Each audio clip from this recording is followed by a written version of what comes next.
So we've seen Dave build the raised beds, and now I'm going to be filling the raised beds. And I thought we would bring you along to show you how we build and fill them. So we'll do that right now.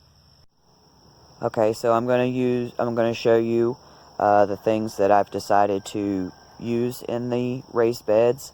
It's just the compost that we've been breaking down, just everyday compost. It's the compost pile that Dave had to move whenever we were putting in these raised beds. We put in 4, so I don't know how much I'll get out of this, but we're going to use this pile. Got this big bag of perlite from our local farm store, and we also got a big bag of peat moss, just peat moss. So that's the things that we're going to be using to fill this bed. I'm going to be sifting my compost in this sifter, with this sifter that we made. We made it out of 2x4s, some 2x4s and 2x6s, and it's got 1/4-inch hardware cloth on it. It's made to fit over the outside edge of a wheelbarrow to kind of, this provides to kind of keep it from sliding off. You just fit it right down over the wheelbarrow. I don't know what the measurements are. We've made it quite a few years ago now, so I've been using it every time I sift compost. So we'll get started, and I'll show you how we sift, and we'll see how much it takes. So I wanted to kind of share something with you guys this morning. This wood reminded me of, doing things on a budget. We got this wood at our local lumber store. It's a big box store, for 70% off. So even the discount wood we buy and use as different things. So don't forget the different discounts that you can get, because everything's on a budget. So I'm just going to drop it down into the box.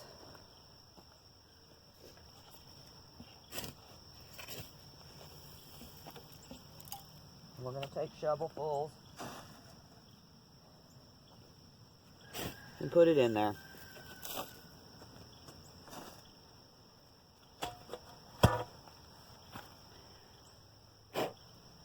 Yeah, I just got it in my drink.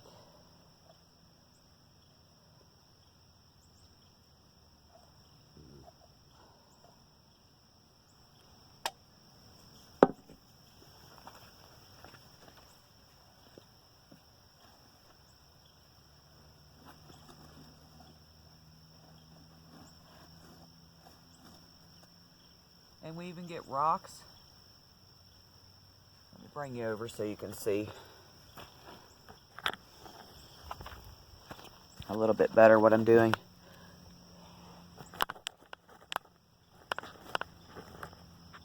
Sorry about that. So we even get trash in there. But we have rocks. This is why I'm sifting it. And these still slip by somehow. I'm not sure how they slip by. But I just keep collecting them. I figure I'll make a rock garden eventually. So it's basically getting trash and anything that's needs to be broke down still. For some reason, I always seem to have leftover bits. Okay. And of course I'll be doing a lot more, but that's what it looks like when I've sifted it. And it is kind of dry because I've left it uncovered. So this compost is kind of dry. So we'll just keep doing that through the whole bed, and I'll bring you back. Okay, so I wanted to let you know that I ended up adding 20 shovelfuls of compost to this 3x8 bed. 3x8 ends up being 24 square feet. So that's what we have. Okay, I ended up adding 20 shovelfuls of compost to that 3x8 bed, and I also put in 10 shovelfuls of peat moss because I'm trying to retain some kind of moisture in the bed. I have to water way too frequently. It's just really sandy and dry here. I water almost daily out here, and it's still fairly dry. So I'm going to try to add this and see if it helps with the moisture. And I'm also going to add a little bit of peat moss, perlite. So we'll add that, and I'll show you the peat moss, what it looks like right now. Okay, so I've got the compost, and then I've added the peat moss. Then we're going to add the perlite. So we'll get on that. Okay, I've added about, I think it's about 4 shovelfuls. The bag had a hole in it, so it kind of dumped. So it's about 4 shovelfuls in there. And now I'm just going to take the shovel and turn this in. So we're going to do that.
I just wanted to bring you in closer to kind of give you an idea on the different types of soils that's in there, and the reason that I'm trying to do something to kind of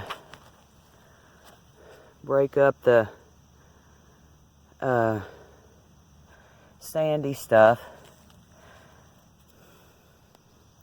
The compost was running over this section, but it does look, there's a kind of gray in there, real sandy.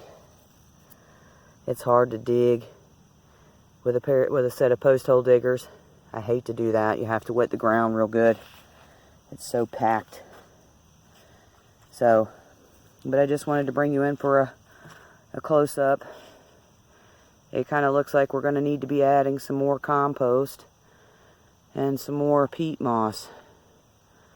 So, just kind of wanted to give you a closer look. So while I was getting ready to video the next part, I had talked about maybe needing to add some more compost and stuff to the raised bed. I've decided to do an experiment because I thought while I was working on the bed, getting the big clumps of dirt broke up, I thought that I had some straw from the goats just kind of sitting in a pile, and I thought, why not try an experiment on this bed, because I'm not going to plant right away in this bed. I want to see how well the moisture holds in this bed, is to do, I've seen it done, is a wicking system where you put some straw or material in the middle that holds moisture, and it wicks throughout the bed. So I thought about perfect time to try it as I'm setting this bed up to get it started for another crop. Is perfect time to see. It's a little dry, so I'm going to wet it when I put it in. I don't know how it's going to work. It's just a few months old, so I'm not sure if it's not old enough to do what I want it to do. But I'm going to show you what it looks like, and I'll show you the process that I take to lay it down, and hopefully it'll do what it's supposed to do. So let me show you what the straw looks like now, and then I'll show you the process. So this is what the straw looks like now. As you can see, it's dry. It's not really started to break down or anything, but it was just laying on the ground out in the weather, and it's not something that I intended to use for anything. I worry about it once it's been laying out like that. Something has gotten in it, or maybe make the animals sick. But we'll show you the process that we're going to use to lay this down, and I'm going to soak it as we're laying it down, and we'll just show you the process that I'm going to take. So to start with, I'm going to go down the center of the bed and dig it down a little bit and pile the dirt on either side of the bed. I don't know how far or how wide we're supposed to do it, but I'm just going to kind of go with what I think.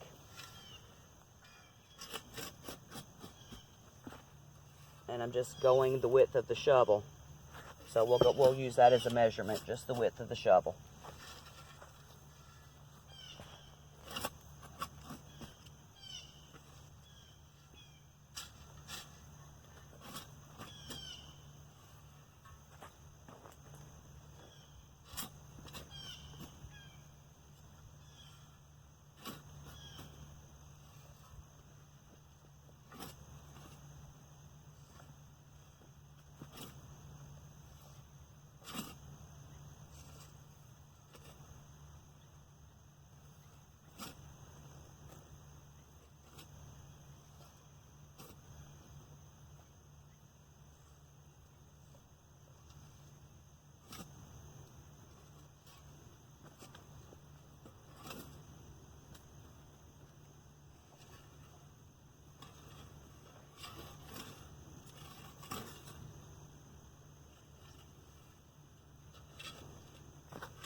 I only took the trench, the width, and just under the depth of the shovel.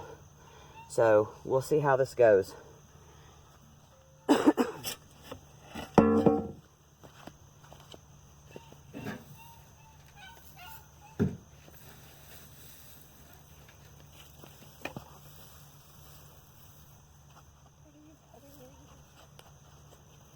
just putting the straw.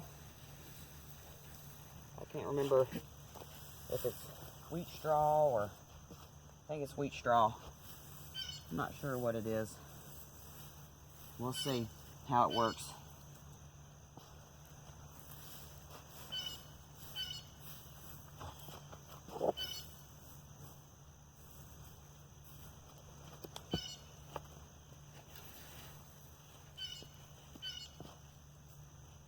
Okay, I just filled it up loosely because like I said, it's dry.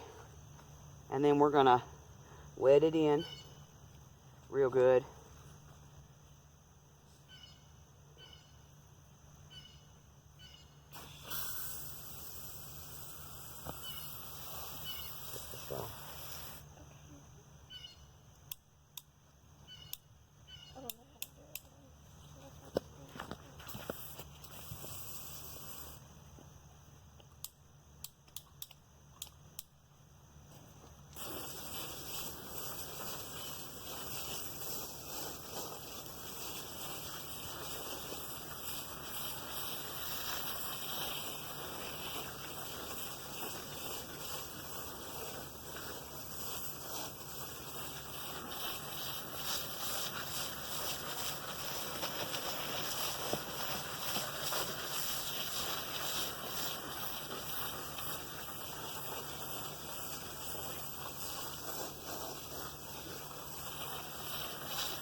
Okay, so now with the fact that I loosely put it in there and it was at the top of the trench, and now I've wet it, it's went down about half of the way down into the trench.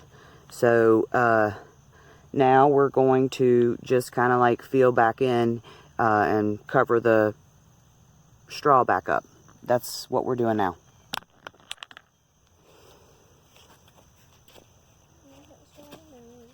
We're just covering it up.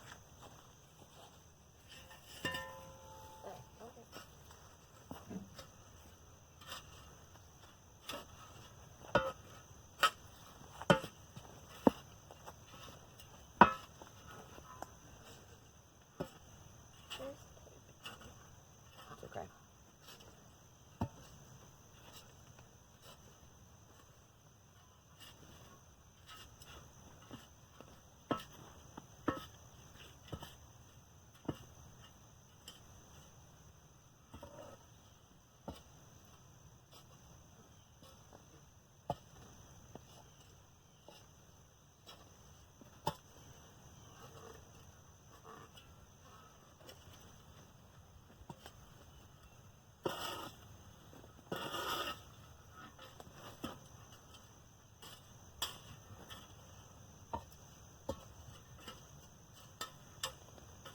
Okay, so now we've covered it up, and we'll see how that works. I don't know if it'll help add moisture to the garden or if it'll actually become a problem for this bed. So I figure the perfect time to try it is now, because we're just starting this bed. So this will be the perfect time to try it out. So we'll let it sit for a few days and just water this bed like we do normally for a couple days and see what happens, see if the moisture stays longer, see how it works out.